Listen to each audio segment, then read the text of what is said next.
두 부분으로 나누어진다라고 보통 이야기를 합니다. 로마서 1장부터 11장까지를 교리 부분이다라고 이야기를 하고 12장부터 마지막 16장까지를 실천 부분, 적용 부분이다 그렇게 보통 이야기를 합니다. 하지만 왜 지금까지 살펴보았던 것처럼 그렇게 똑부러지게 1장부터 11장까지는 교리만 얘기하고 있고 또 12장부터 16장까지는 적용만 얘기하고 있다라고 이야기할 수가 없어요. 왜냐하면 교리를 이야기하면서도 적용 부분을 이야기하고 적용을 이야기하면서도 교리 부분을 이야기하는 것이 사도 바울이 하고 있는 그런 글을 써가는 그런 특징 중에 하나이기 때문입니다. 물론 이 로마서 1장부터 11장까지가 적용보다는 교리 부분에 더 많이 포르션, 이렇게 파트를 갖고 있는 것은 사실입니다. 또 10장부터 16장까지가 교리 부분보다는 적용 부분에 더 이렇게 중심이 가 있는 것은 사실입니다. 그러나 교리 가운데 적용이 있고 적용 가운데 교리가 함께 있다라는 것, 무엇이 더 강조되느냐 하는 것은 있지만 딱 여기는 교리 부분이고 딱 여기는 적용 부분이다라고 나눌 수 없다라는 것을 생각하시면서 우리는 이 말씀을 살펴보아야 할 것입니다. 오늘 로마서 12장 1절 말씀은 로마서 6장 13절 말씀을 확대한 말씀이다라고 이야기할 수 있습니다.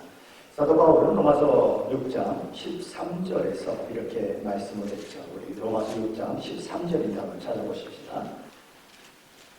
로마서 6장 13절 같이 읽어보겠습니다. 또한 너희 지체를 불의의 무기로 죄에게 내주지 말고 오직 너희 자신을 죽은 자 가운데서 다시 살아난 자 같이 하나님께 드리며 너희 지체를 의의 무기로 하나님께 드리라. 아멘. 사도 바울은 소극적으로는 너희 지체를, 너희 몸을 불의의 무기로 죄에게 내주지 말라라고 말씀할 뿐만 아니라 적극적으로는 너희 지체를, 너희 몸을 의의 무기로 하나님께 드리라라고 말씀합니다. 여기 나온 두 개의 동사가 있죠. 내주다, 드리다라고 하는 두 개의 동사가 있고 그 외에 두 역할을 하는 지체, 몸이라는 단어가 있습니다. 자, 그것을 기억하시면서 로마서 12장 1절 말씀을 다시 한번 읽어보겠습니다. 1절입니다. 그러므로 그들아 내가 하나님의 모든 자비하시며 너희를 원하노니 너희 몸을 하나님이 기뻐하시는 거룩한 산제물로 드리라. 이는 너희가 드릴 영적 예배니라.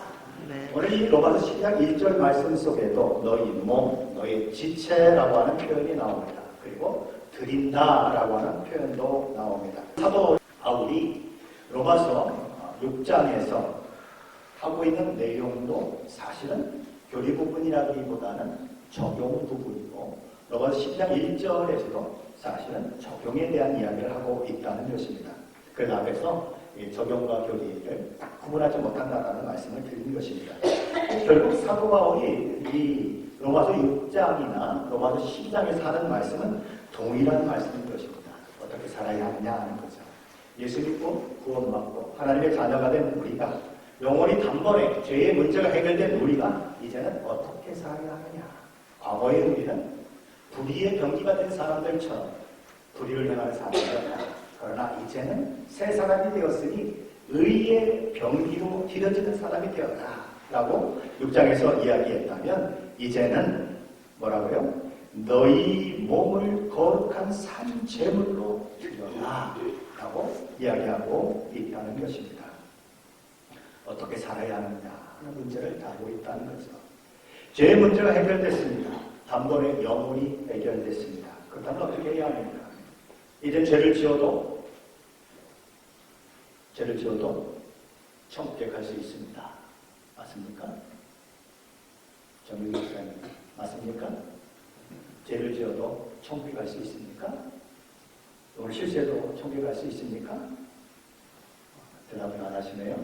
너무 약하게 물어봤나요? 네, 천국에 갈 수 있습니다. 왜요? 예수 그리스도께서 단번에 영원히 우리의 죄를 없이 하셨기 때문에 아멘. 과거, 현재, 미래의 죄까지 하나님이 다 그렇게 하셨기 때문에 그럼 어떻게 살아야 한다는 거예요? 미래의지도 다 해결됐다고? 와, 그럼 신나네. 이제부터는 뭐 그냥 아무렇게나 살아도 상관없는 거지. 나쁜 짓 다 하고 뭐 별짓하고 남한테 사기치고 돈치고 사기하고 뭔 상관이 있어? 돈 받았는데 라고 살아야 하느냐? 그럴 수 없다 하는 것입니다.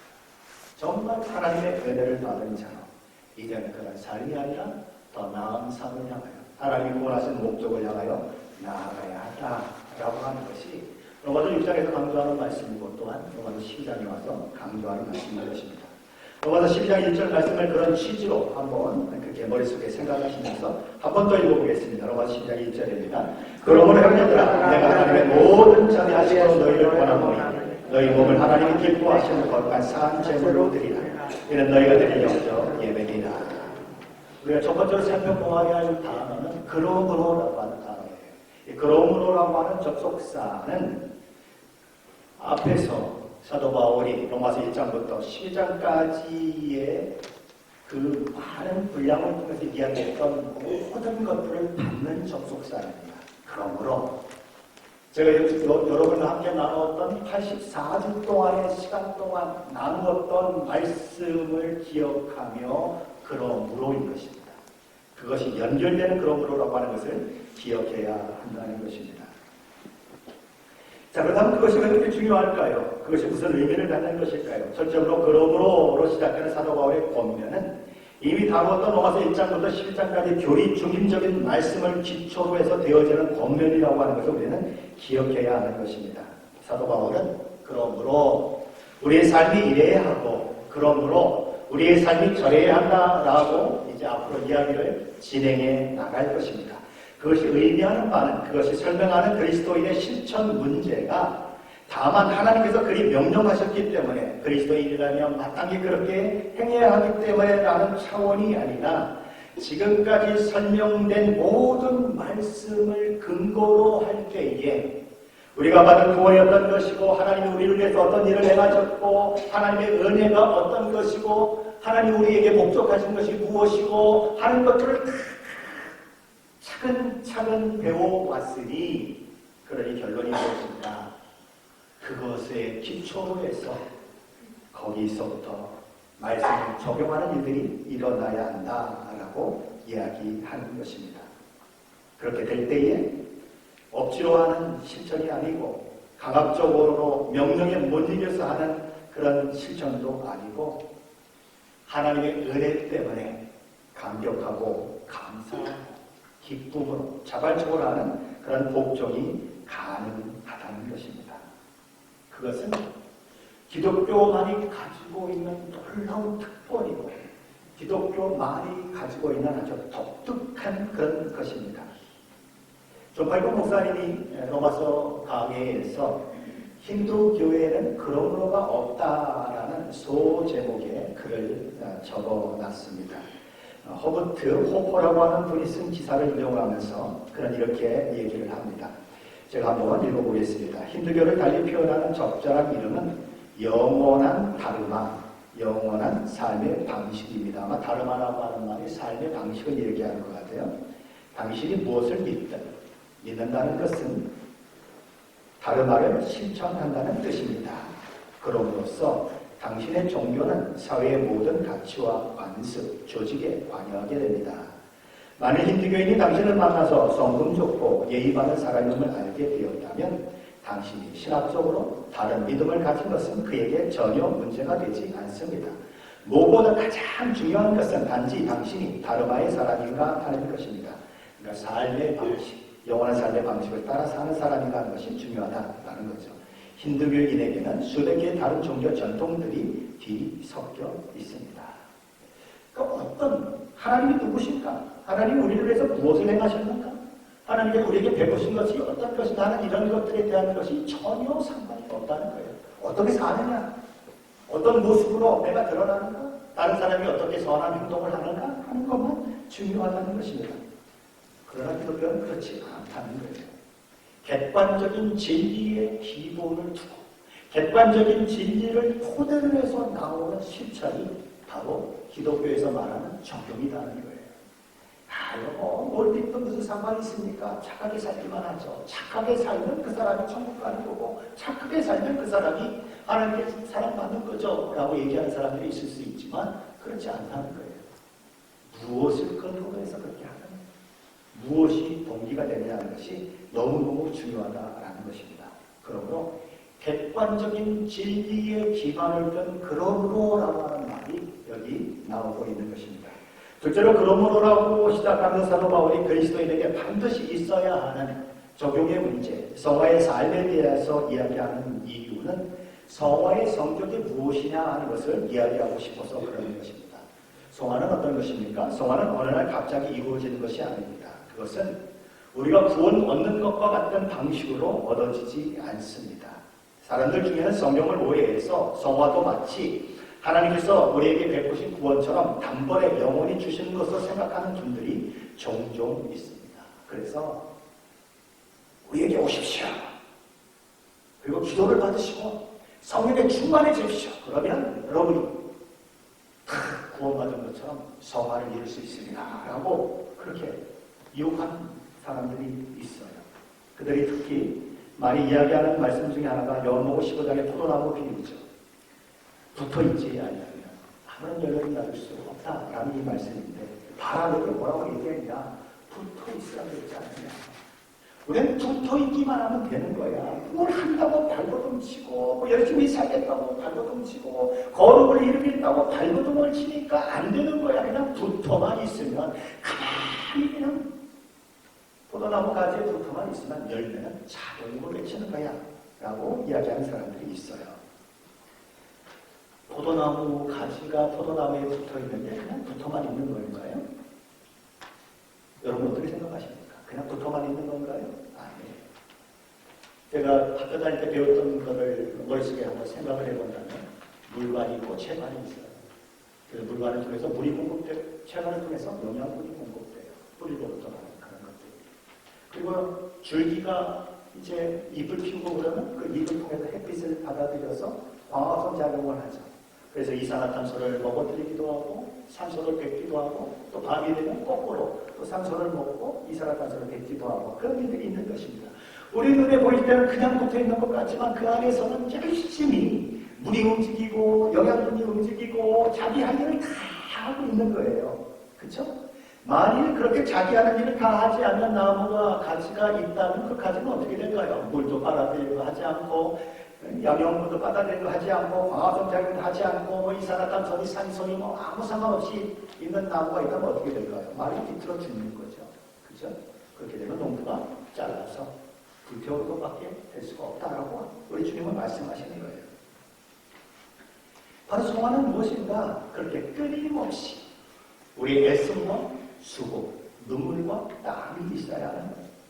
그래서 성화라고 하는 과정은 한 번에 이루어지지 않는 과정이기 때문에 끊임없이 넘어지고 자빠지는 일들이 너무 있다는 거죠. 그래서 이 주일마다 하나님 앞에 나와 기도할 때만 그냥 단골 메뉴로 나오는 게 뭡니까? 하나님 일주일 동안 우리가 하나님의 뜻대로 살지 못했습니다. 나는 죄인입니다. 나를 뭐 십자가의 피로 용서해 주시고 하나님 나를 사해 주시라고 하는 기도가 나오는 이유는 뭐예요? 일주일 동안 성화를 이루려고 했는데 자꾸 넘어지고 자빠지고 잘 안 되니까 계속 나와서 하나님께 그 기도를 하는 거예요. 바로 그런 애씀이 있어야 한다는 것입니다. 근데 때로는 그 성화의 과정이 우리는 너무 쉬운 거예요. 하나님은 이 정도면 되지 않았어요.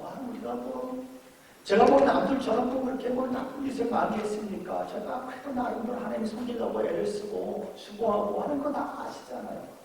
근데 내 삶이 왜 이렇게 고달프죠? 저 사람은 대충 살고 별로 믿음 없이 살아도 그냥 세상에서 잘 나가고 잘 사는데 왜 하나님은 나한테 이렇게 간섭을 많이 하세요? 도대체 왜 나를 그렇게 그냥 못 살게 보세요라고 이야기할 때가 있다는 거죠. 아니 왜 그러실까요? 저 여러분은 거기서 만족하고 싶은데 나는 이 정도만 됐다고 얘기하고 싶은데 하나님은 그걸 만족을 못 하시겠다는 것입니다. 조금 더 가자. 여기까지 작았니? 그래. 한 번 더 가자.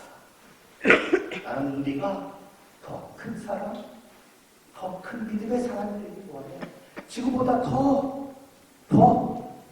하나님 보시기에 아름답고 훌륭한 사람이 되기를 원해. 우리 그게 싫어요. 할 정도면 됐지 얼마나 더해요. 한 범위를 넘겨가지고 휴 하고 이렇게 한숨을 내셨는데 또 한 범위가 넘어오고 그래서 또 하나님과 배움을 신음하면 또 한 범위 넘어야 돼. 또 한 범위가 또 다가오고 우리 그게 싫은 거예요. 그래서 하나님은 뭐라고 했어요? 더 가자 라고 얘기하는 거예요. 저게 이제 9살 난 손녀가 하나 있습니다. 제일 큰 손녀죠. 학교를 안 보내고 집에서 홈스쿨링을 했어요. 그래서 엄마 아빠가 아이를 가르쳤어요. 9살이 될 때까지. 9살이 돼가지고 이제 자기 믿음의 고백도 있고 또 이렇게 세례도 하고 간증도 하고 이런 일들이 있어서 이제 학교를 보내야 되겠다라고 생각이 돼서 9살에 학교를 보냈습니다. 근데 어느 날 학교에서 그냥 펑펑 울고 집을 왔다고 그 소식이 저하고 우리 집사람에게 들렸어요. 그 할아버지 할머니 마음 아시나요 혹시? 그 찡한 아이 녀석이 학교 와가지고 적응하는 게 얼마나 힘들었으면 그렇게 펑펑 울고 왔을까 그런 생각을 했어요. 나중에 왜 울었냐라고 이제 엄마 아빠가 물어보니까 학교에서 컴퓨터로 시험을 보게 됐는데 애들이 시험을 보고서는 다 나갔대요. 근데 자기 혼자만 남았다는 거야. 근데 자기 혼자 남았는데 문제를 풀고 하면 화면이 또 넘어가고 문제를 풀면 화면이 또 넘어가고 문제를 풀면 화면이 또 넘어가가지고 10분, 20분 계속 지나가는 거예요. 다른 애들 다 나가 있는데 혼자 남아서 계속 컴퓨터를 보고 있으니까 얘가 낀 거예요. 이게 뭐야? 내가 이렇게 애들한테 뒤처져 있는 건가? 내가 이렇게 챔피언을 당해도 되는 건가? 그래갖고 계속 문제를 풀다가 이제 막 억장이 무너지니까 뭐가 울어버린 거예요. 그래서 이제 그렇게 울고 집에 왔다니. 근데 이제 선생님이 집에 전화를 했어요. 뭐라고 전화를 했을까요? 아이가 사실 모르는 것은 또 아이가 그렇게 계속 시험을 오랫도록 보게 된 것은 아이가 문제를 잘 못 풀어서 예를 들면 100문제를 줬는데 100문제 중에 낑낑 매느라고 못 풀어서 다른 애들은 다 잘 풀어서 간 게 아니고 얘가 워낙 잘해가지고 얼마나 잘하느냐 보려고 또 다른 문제를 주고 또 다른 문제를 주고 또 다른 문제를 줬다는 거예요. 근데 계속 풀어내니까 계속 가게 된다는 거예요. 왜냐하면 홈스쿨링을 통해서 얘네들보다 더 많이 배운 거예요. 우리 손녀가 천재라고 얘기한 것이 아니고 홈스쿨링을 통해서 학교에서 배우는 것보다 더 집중적으로 많이 배웠기 때문에 가니까 계속 화면이 넘어가니까 얘는 낑낑대면서 계속 푸는 건데 보니까 아무도 없는 거야. 그러니까 이게 속에서 막 그냥 울음이 나오고 그래서 그렇게 울었다는 거예요. 그러니 학부모님 그 아이를 격려해 주시고 그리고 이렇게 칭찬해 주라고 다른 아이들보다 월등히 지금 나은 그런 실력 상태에 있다고 그렇게 얘기한 거예요. 하나님이 저와 여러분에게 원하시는 것도 그거라는 거예요. 난 거기 있으면 될 것 같아요. 아니 남들이 다 나가는데 나도 그냥 나가버리면 좋을 것 같은데 하나님이 더 가자. 넌 여기로 끄시면 안 되는 애야. 나는 너에게 더 큰 계획을 가지고 있고 나는 지금보다 너를 조금 더 나은 사람을 만들고 싶어. 아멘. 화면 하나가 지나가니 다음 화면 한번 대볼래? 그거 다 풀었어? 다음 화면 한번 볼래? 그거 다 풀었어? 그럼 다음 화면 또 볼래? 우리만 미치겠는 거죠. 그렇잖아요? 아니 예수 믿는 게 이렇게 힘들다면 나 예수 안 믿었을 텐데 그렇다고 이제 와서 예수 안 믿을 수도 없고 주여 그런 일들이 일어나는 거예요. 하나님 자꾸 저와 여러분을 더 가자고 하시니까 아니 남들 다 나가버려서 애들이 막 놀고 있는데 내가 왜 여기 앉아서 모니터 보고 계속 시험 봐야 돼요? 라고 어린아이가 우는 것처럼 우리가 때로 하나님 앞에 원망하고 우는 거죠. 하나님 도대체 왜 내 인생을 이렇게 자꾸 간섭하시고 그러시는 거예요? 라고 할 수 있다는 거죠. 그러므로에 담긴 그런 의미인 것입니다. 저와 여러분이 예수 그리스도를 믿고 그리고 그렇게 놀라운 은혜 가운데 있게 되었습니다. 그러므로 하나님은 더 가자라고 말씀하시는 거예요.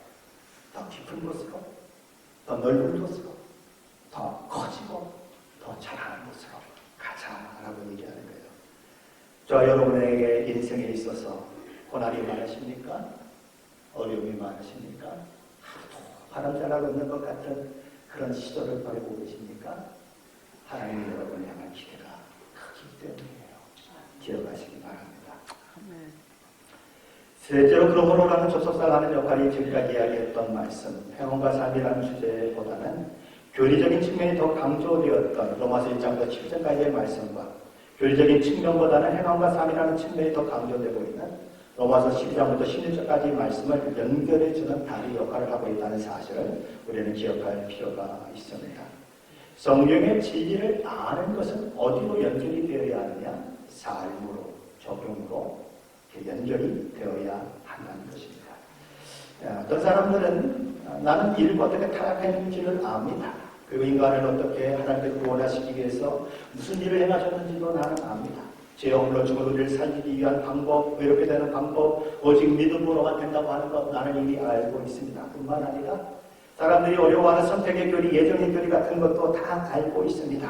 라고 고백하는 사람이 있다고 해보십시다.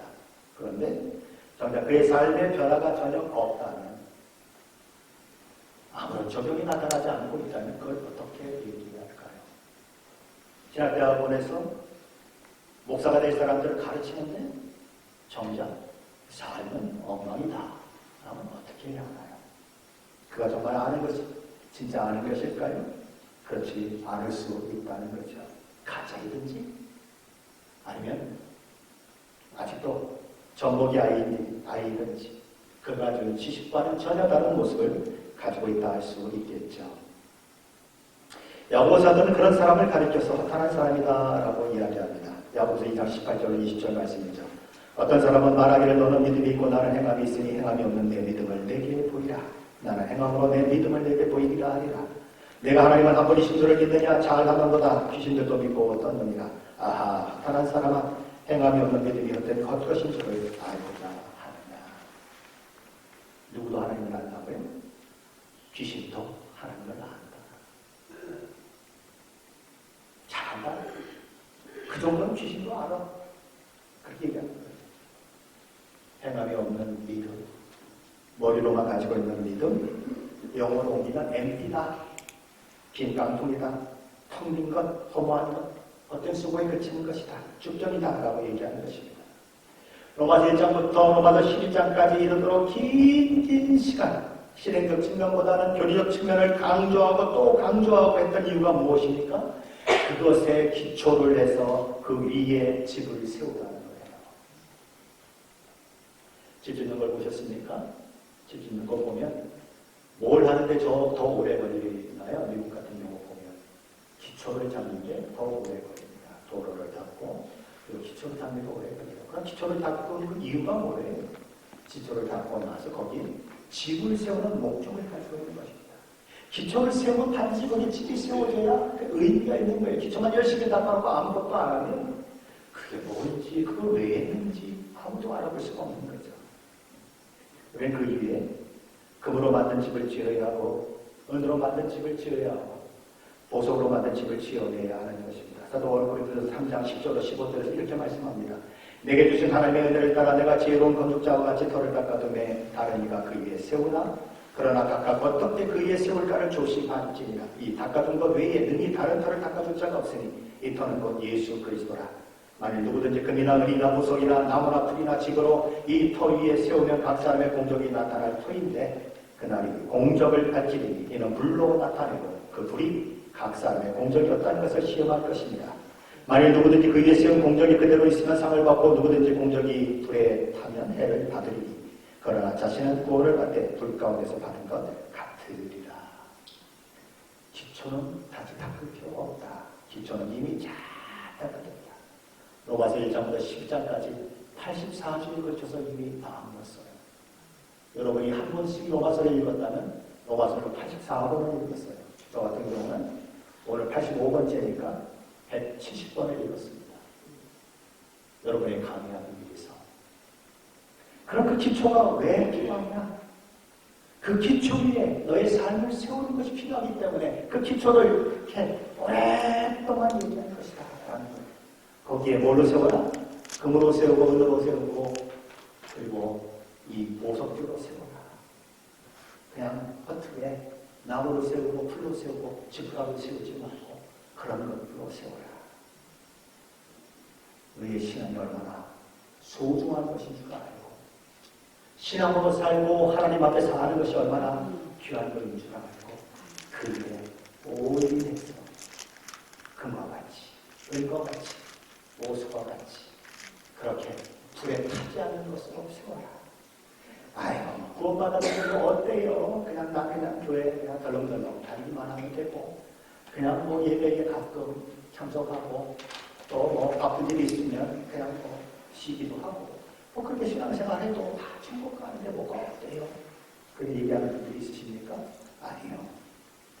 하나님 앞에 서는 날 하나님 주신 상급을 기억하며 그걸로 은혜로 그리고 보석으로 집을 지어라. 대충 풀을 낫으로 되어다가 대충 문막을 짓는 것은 금방 지어집니다. 나무 대충 갖다가 얽어서 해가지고 집을 짓는 건 금방 지어집니다. 지푸라기 갖다가 집을 짓는 건 금방 지어집니다. 물론 뭐 지푸라기를 잘 지어놔도 비를 피할 수 있고 때로는 추위도 피할 수 있겠죠. 그러나 불로 통과되면 지푸라기로 남지 않고 나무로 만든 집도 남지 않고 집으로 만든 그런 풀로 만든 그런 집도 남지 않는다. 그러니 힘을 다해 수고하며 애쓰며 소망을 이루고 하나님 기뻐하시는 집을 지어라 라고 말씀하는 것입니다. 네. 우리가 로마서 10장 1절 말씀에서 두 번째로 주목해야 하는 단어는 형제들아라고 하는 단어입니다. 사도 바울은 유대인 중에 유대인이요 율법적으로는 의미 없는 사람이었고 당시 최고 학부인 가말리엘 문화에서 배운 사람이요 유대 공의의 의원이었고 예수 그리스도를 다메섹 도상에서 직접 만나 눈으로 귀로 확인하고 그분으로부터 소명을 받아 사도가 된 위대한 인물입니다. 그를 통해 나타난 기적이 얼마만큼이고 그를 통해서 나타난 병고침의 일들이 얼마만큼이고 그가 기록한 성경이 신약성경의 절반 정도를 차지할 만큼 엄청나게 유명한 분입니다. 비교할 수 없는 믿음을 가진 놀라운 분이에요. 하지만 로마 교회에 보낸 편지 로마서를 받아본 로마 교회 성도들의 구성원의 대부분은 노예와 종들이었습니다. 지혜로운 자가 많지 않고 능한 자가 많지 않고 문벌 좋은 자가 많지 않았습니다. 그런데 사도 바울이 그런 그들을 향해 형제들아라고 부르고 있다는 것입니다. 그 위대한 사도가 벤치에 이 비천한 출신의 사람들과 함께 앉아서 어깨 동무를 하고는 우리는 다 형제야, 우리는 다 형제야 라고 이야기하고 있다는 거예요. 그리스도 안에서 우리는 하나님의 자녀들이고 그리스도 안에서 우리는 하나님의 가족이다. 그걸 잊지 말라는 거죠. 물론 교회에 목사도 있고 장로도 있고 원사도 있고 뭐 집사도 있고 여러 가지 것들이 있지만 그것은 기능상으로 하나님께 그 교회를 섬기기 위해서 주신 하나님의 직분들이다. 그러나 그것이 자기를 드러내는 것이 될 수 없고 그것이 자기의 지위를 나타내는 것이 될 수 없고 그것은 하나님의 교회를 덕을 세우기 위해서 주신 것임을 기억하고 너희가 모두 형제임을 기억해라. 로마에서는 교황도 있습니다. 교황은 사도의 그 직분을 계속 이어받은 베드로의 사도 직분을 이어받는 사람들이라고 얘기합니다. 그리고 그들에게는 성인도 있어요. 성인이 뭡니까? 거룩한 사람은 성인이죠. 라고 이렇게 특별히 그렇게 성인 추대식을 하기도 합니다. 그러나 누가 성인입니까? 저와 여러분이 성인이에요. 성도, 거룩한 무리에 속한 사람들. 예수 믿고 죄가 하나도 없게 된 사람인데 누가 성인이에요? 저와 여러분이 성인이에요. 그런 부분은 있을 수 없어요. 우리 모두가 다 성도예요. 가장 위대한 단어로 일어나는 목사도 아니고 장로도 아니고 권사도 아니고 집사도 아니에요. 성도예요. 내가 하나님의 성도라고 하는 것 이거보다 자랑스러운 건 없어요. 성인이라는 의미니까 죄가 하나도 없는 사람이라는 뜻입니까? 거룩한 백성이라고 하는 뜻이니까 그것보다 더 중요한 건 없는 것입니다. 사도가 그것을 알고 있어요. 우리가 모두 죄인이었고 하나님의 진노 가운데 있었던 자였고, 그러나 하나님이 예수 그리스도 안에서 나를 구원하시기를 기뻐하셔서 그것을 알게 하시고 예수를 믿게 하셔서 내가 구원받은 자요, 의롭게 된 자요, 하나님의 자녀가 됐다는 사실을 너무나 잘 알고 있는 것입니다. 그래서 자신의 그 학문, 자신의 지위, 자신이 가지고 있는 그런 모든 특권들과 많은 것들을 가지고 있어서 저 종된 자들, 노예된 자들, 형님들과는 비교할 수 없을 만큼 높은 위치에 있지만 그럼에도 불구하고 얘기하는 거예요. 우리는 다 형제라.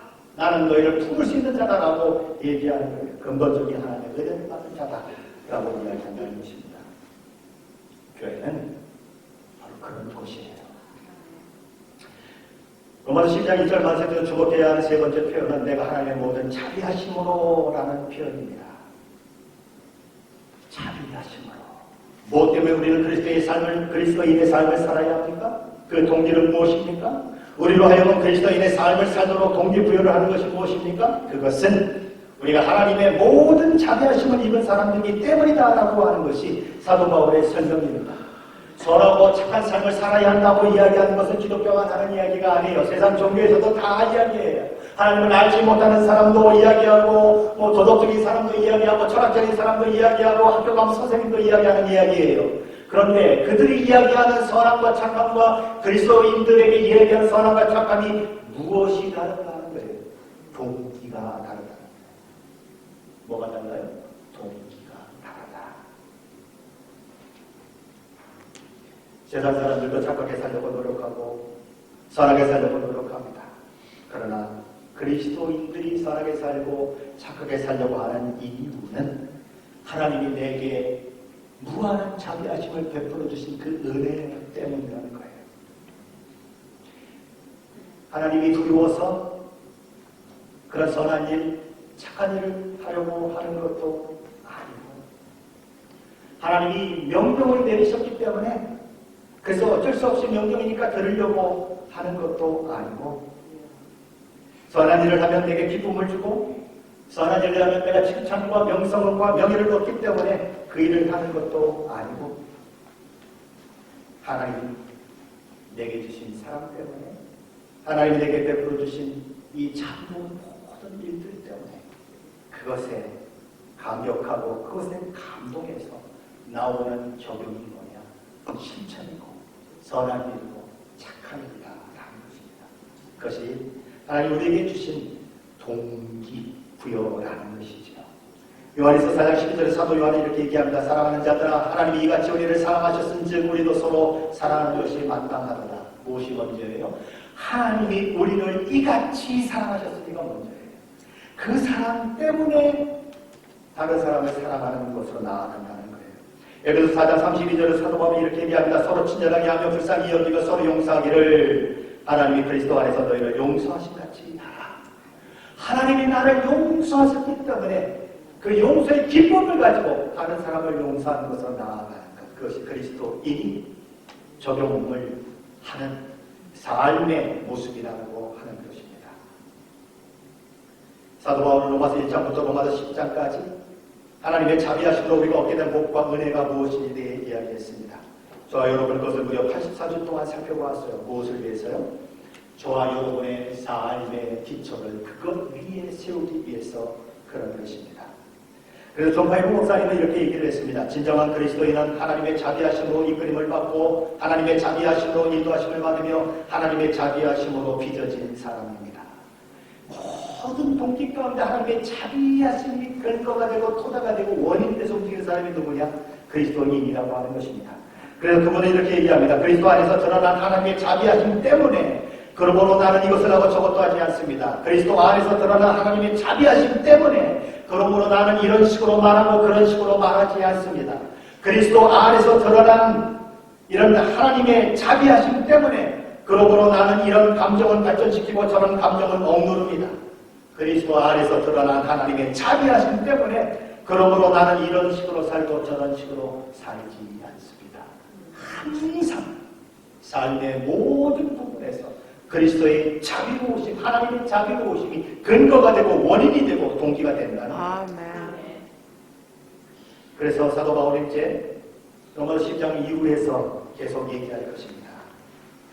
하나님의 자비로우심, 그것을 너희가 알았으니 이제는 너희가 섬기는 자가 되어라. 가르치는 자, 위로하는 자, 구제하는 자, 공유를 베푸는 자, 형제를 사랑하고 존경하는 자, 성도의 쓸 것을 즐거워 공급하는 자, 박해하는 자조차 축복하는 자, 즐거워하는 자들과 함께 즐거워하고 우는 자들과 함께 우는 자, 높은 데 마음을 두지 않고 낮은 데 마음을 두는 자, 악으로 갚지 않는 자, 원수가 줄일 때 먹일 수 있는 자. 아멘. 그런 것들이 되어라라고 얘기하는 것입니다. 무엇을 근거해서 하나님의 자비하심을 알았으니, 하나님의 자비하심을 경험했으니 그것을 기초로 해서 그들을 하라고 얘기하는 것입니다.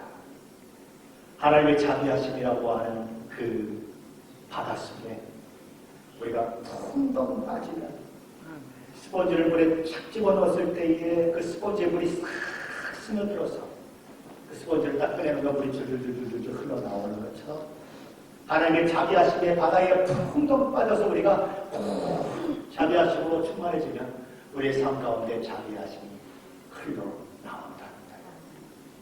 아멘. 하다가 힘들어요. 하다가 뭔가 문제가 생겼어요. 더 이상 못할 것 같아요. 그럼 어디로 가야 하는가? 다시 하나님의 자비의 바다로 풍덩 빠져들어가야 되는 거예요. 거기서 다시 내가 채워지고 다시 나와서 또 자비하심의 그 모습들을 보이고 이제 도저히 못 참아 안 돼. 그럼 어디로 또 가야 돼요? 자비하심의 바다로 다시 뛰어들어가야 돼요. 그것이 기초가 되기 때문에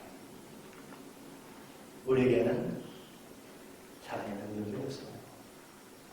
우리에게는 다른 사람을 자비롭게 여길 만한 그런 우리가 굉장한 사람들이 아니에요. 그러므로 자비의 바다로 언제든지 다시 빼앗겨야 하는 것입니다. 우리가 로마서 12장 1절 말씀에서 주목해야 하는 네 번째 표현은 고난오리라고 하는 표현입니다. 사도 바울은 충분히 명령할 수도 있는 위치에 있습니다. 하지만 그는 명령하지 않고 오히려 간청합니다. 내가 정말 원한다. 내가 정말 너에게 간청한다. 너희가 하나님의 자비하심을 받았으니 이러이러하게 행동하는 것이 맞다. 하나님의 자비, 하나님의 사랑에 한몫된 자들로 그 사랑의 매인자들로 오늘 하루를 내일 하루를 살아내라라고 이야기하는 것입니다. 우리 부모로서 아이에게 이렇게 얘기할 수 있습니다. 옛날 아빠들은 대부분 다 이렇게 얘기했어요. 야, 아빠 엄마가 이야기하면 듣고 순종하면 되는 거야. 뭔 잔소리가 그렇게 많어. 그냥 시키는 대로 해. 알았어? 너 아빠 말이 말 같지 않아? 아빠가 말하면 그냥 하는 거야. 아버지 그렇게 얘기를 많이 했어요. 만일에 자녀가 계속 성장해 가는데 티네이저가 되고 대학 갈 나이가 되는데도 계속 부모가 그렇게 얘기를 한다면 잘못하면 큰 재앙을 만나게 될 겁니다. 사도 바울은 명령하지 않아요. 권하고 있습니다. 너 이 10가지 수족의 목록이 있어. 너 이거 그냥 다 복종해야 돼. 너 오늘 이거 몇 개 안 했지? 했지. 이건 어쩌고 저건 어쩌고 이렇게 얘기하는 것이 아니고 왜 그렇게 해야 하는지를 사도 바울은 가르쳤어요. 왜 그렇게 하는 것이 올바른 반응이냐? 왜 그렇게 살아야 하느냐? 왜 이런 음악을 들으면 안 되고, 왜 이런 영화를 보면 안 되고, 왜 이런 파티에 가면 안 되고, 왜 이런 옷을 입으면 안 되는가? 금지 목록을 지어주는 것이 아니라 그렇게 해서는 안 되는 이유와 동기를 제시해야 한다는 거예요. 누구처럼요? 사도 바울처럼. 내가 어떻게 행동해야 사람들이 음악이나 영화나 파티나 친구나 옷보다 예수님을 더 사랑할 수 있을까? 내가 어떻게 행동해야 하나님이 나를 통해서 예수 그리스도를 드러낼 수 있을까? 내가 예수 믿는 사람이라고 하는 것이 정말 어떤 것인지 사람들이 보게 할 수 있을까? 그런 동기를 아이들에게 심어줘야 한다는 거예요. 누구처럼요? 사도 바울처럼. 1장부터 10장까지 끊임없이 네가 누구냐? 내가 어떤 사람이냐? 어떻게 여기까지 왔느냐를 얘기하면서 이제는 그러므로 이렇게 살아야 된다고 얘기하는 것처럼 아이들에게 그냥 강압적으로 목록만 제시하고 안 하면 벌 주고 하면 상 주고 이런 것이 아니라 왜 그렇게 살아야 하는지 얘기해야 한다는 거예요. 우리는 하나님의 사람이다. 하나님의 명예와 하나님의 영광과 하나님의 이름이 아빠의 어깨에, 엄마의 어깨에, 네 어깨에 있어. 너는 다른 사람이야. 너는 세상 사람과 똑같아서는 안 되는 사람이야. 하나님이 너를 위해 무슨 일을 하셨는지 너 알잖아. 하나님이 너를 위해 어떻게 무엇을 행하셨는지 너 알잖아. 라고 가르쳐야 한다는 거예요. 그래서 하나님께 입은 그 사랑 때문에, 하나님께 입은 그 자비 때문에 마음대로 자기 하고 싶은 대로 하지 않고 길을 갈 수 있는 그 길을 열어줘야 한다는 것이죠. 그것이 사도 바울이 로마교회 성도들에게 했던 그런 방법인 것입니다. 하나님이 자비로우신 그 은혜를 알게 되면 삶이 달라지는 것이죠. 저와 여러분의 신앙의 제일 밑바닥에는 무엇이 있는지 한번 바라보십시오. 무엇 때문에 저와 여러분은 신앙생활을 하고 있습니까? 무슨 힘으로 저와 여러분은 신앙생활을 하고 있습니까? 저와 여러분의 헌신의 동기는 무엇입니까? 그것이 하나님이 저와 여러분에게 베푸신 자비 때문입니까? 저와 여러분의 모든 신앙의 모든 것들이 헌신이 수고가 다 하나님께서 저와 여러분에게 베풀어 주신 그 자비로 인한 감사와 감동과 사랑에 기초하고 있습니까? 아니면 내 만족과 내 성취를 위해 내가 좋아하기 때문에 신앙생활을 하고 계십니까? 나는 노래를 좋아하니까 찬양대를 할 수 있습니다. 나는 노래를 좋아하니까 찬양대를 또 찬양팀을 할 수 있습니다. 그러나 그 베이스에 하나님의 자비로우심을 경험한 그 은혜 때문에 하는 동기가 사라진다면 그 헌신 속에 그 일을 하다가 상처만 남는 거예요. 내 열심으로 하다가 상처만 남는 거예요. 그래서 교회는 상처받는 사람들이 너무너무 많은 거예요. 왜 하나님 앞에 헌신한다고 뛰어들었다가 조금 뭔 문제만 생기면 지쳐나가나요? 뭐 때문에 안 되게 그렇게 얘기를 하나요? 왜 지속하는 힘이 부족한가요? 하나님이 다음이 없는 하나님의 자비에 근거한 신앙생활이 아니기 때문에 그래요. 안 되면 다시 하나님의 자비의 바다에 풍덩 빠져서 하나님 나를 얼마나 사랑하셨는지 다시 마음속에 새기고 또 그 길을 걸어가고 또 어느 날 너무 밋밋해지고 건조해지면 다시 하나님의 자비의 바다에 풍덩 빠져서 다시 회복하고 그리고 신앙생활을 하는 사람은 끊임없이 누가 알아주든 알아주지 않든 상관없이 신앙의 길을, 헌신의 길을 갈 수 있는 것이죠. 저와 여러분의 신앙생활을 하나님의 자비하심이라고 하는 그 기초 위에 세우십시오. 아멘. 저와 여러분의 열심, 저와 여러분의 만족, 저와 여러분의 성취 이런 것들에 세우시지 말고 하나님의 자비하심에 세우십시오. 아멘. 그러면 저와 여러분은 롱런할 수 있을 것입니다. 아멘. 계속해서 지치지 않고 달려갈 수 있을 것입니다. 하나님이 원하시는 것은 바로 그런 헌신이에요. 저와 여러분 가운데 그런 놀라운 헌신이 지치지 않는 그런 헌신이 있게 되시기를 예수 그리스도로 간절히 축원합니다.